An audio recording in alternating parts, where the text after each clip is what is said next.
Bonjour et bienvenue dans cette nouvelle leçon dans laquelle je vais te montrer comment multiplier un nombre entier à 3 chiffres ou plus par 11. Cette leçon fait suite à une autre de nos leçons dans laquelle je te montre comment multiplier un nombre entier à 2 chiffres par 11.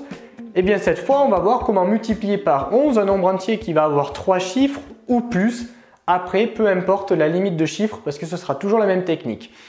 Donc comme pour la leçon précédente, on va distinguer deux situations. Première situation où on aura des sommes inférieures à 10. Deuxième situation où on aura des sommes supérieures à 10. Alors bien évidemment, si tu as vu la leçon précédente, tu comprendras de quoi on parle. Et si tu ne l'as pas vu, tu vas vite comprendre pourquoi on parle de sommes ici. On veut donc, dans ce premier exemple, multiplier 134 fois 11. Alors là, on va se situer dans les cas où les sommes sont systématiquement inférieures à 10 et tu vas vite comprendre de quoi on parle. La première chose à faire ici, c'est de recopier le premier chiffre de mon nombre et le dernier en laissant un espace entre les deux chiffres. Donc le premier c'est 1, le dernier c'est 4. Donc je les recopie mais je laisse volontairement un espace suffisamment important entre les deux chiffres. Et c'est maintenant que l'on va commencer à faire des additions. En effet, on va additionner les chiffres ensemble en formant des paires. Et c'est là qu'il faut juste faire attention, il faut bien commencer dans le bon ordre, c'est-à-dire qu'on va commencer à additionner les paires en partant bien du début du nombre, c'est-à-dire ici du coup à partir du 1. Du coup, première paire, c'est le 1 avec le 3. Je vais les additionner ensemble. 1 plus 3, 4. Et donc le 4, je viens le mettre à la suite, c'est-à-dire ici après le chiffre 1. 4.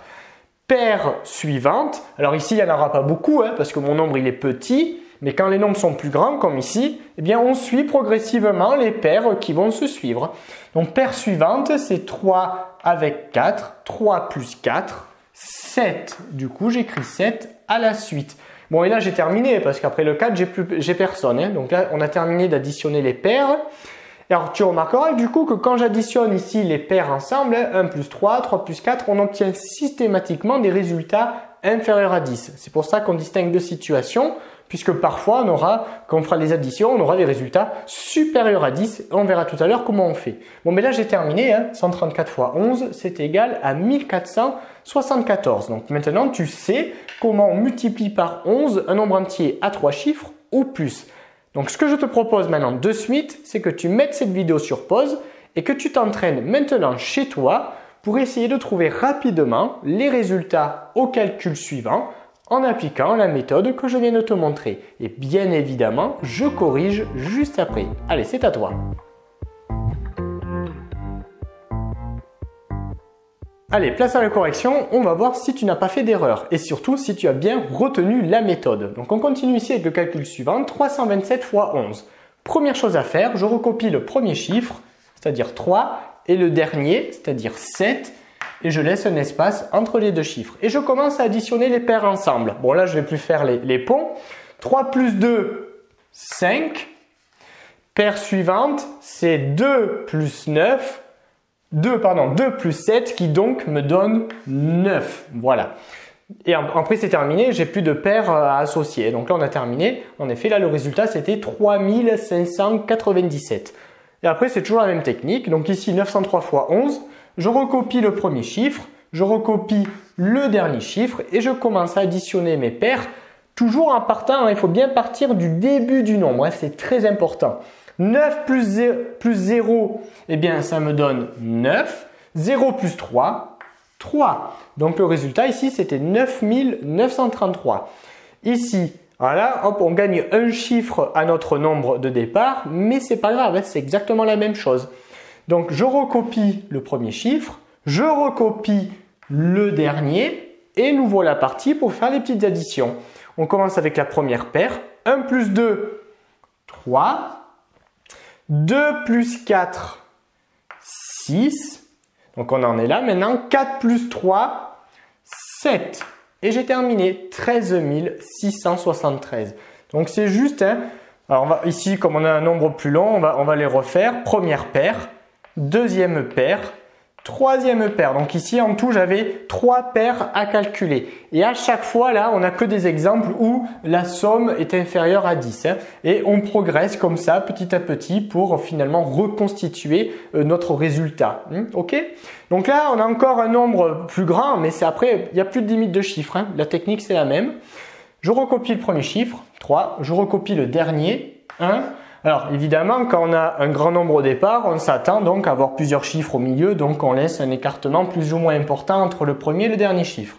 Et on commence à calculer nos paires. La première, 3 plus 2. 3 plus 2, ça fait 5. OK. Ensuite, on a 2 plus 5. Eh bien, ça nous donne 7. Ensuite, on a 5 plus 4. Ça nous donne 9. Et enfin, dernière paire ici, 4 plus 1. Ça nous donne donc 5. Et donc là, ici, le résultat, c'était 357 951.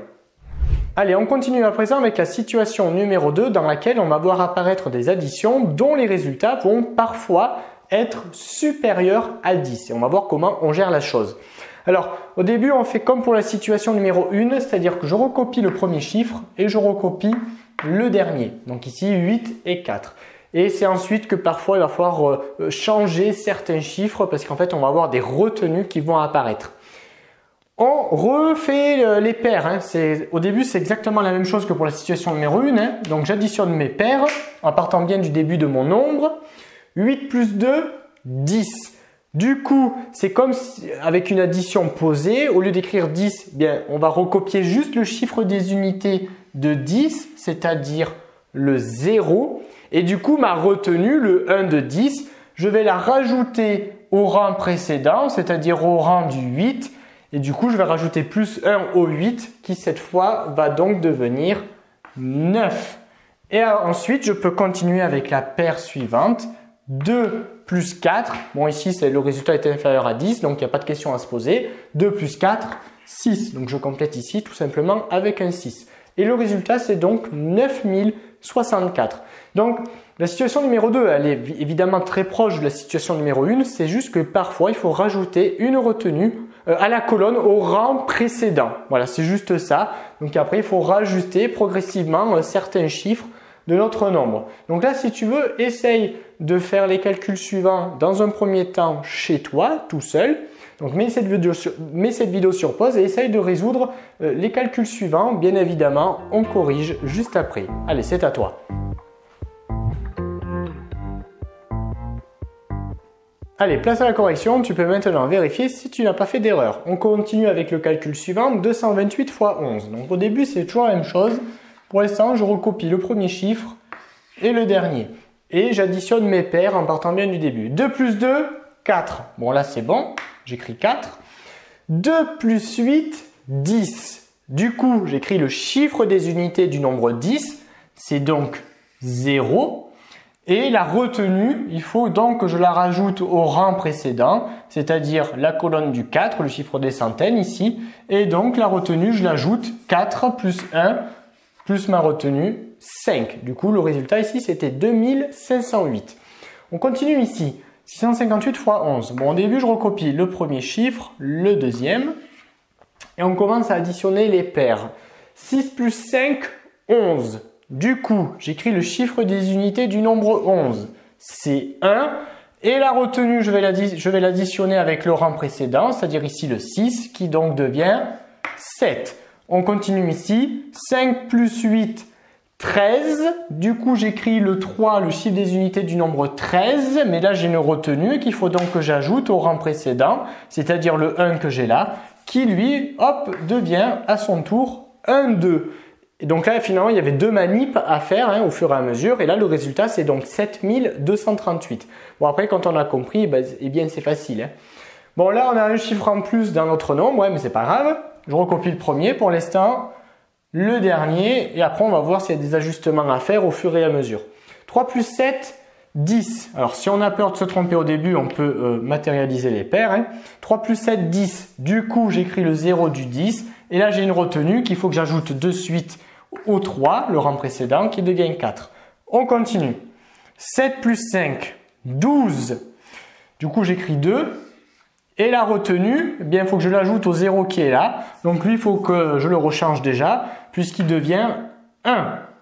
Et on continue. Dernière paire, 9 plus 5, 14. Donc j'écris le 4, mais j'ai ma retenue qu'il faut que j'additionne ici à mon 2, qui donc devient 3. Et le résultat, c'est donc 41 349. Et on termine ici.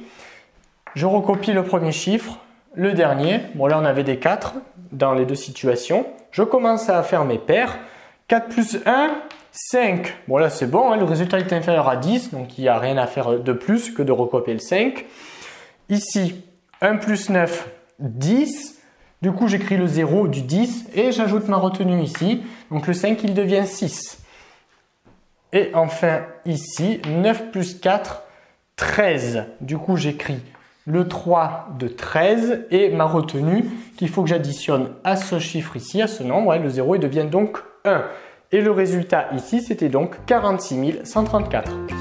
Cette leçon est désormais terminée. Abonne-toi à la chaîne pour ne rater aucune de nos prochaines vidéos. Et on te dit à très vite dans une autre leçon de petits savants.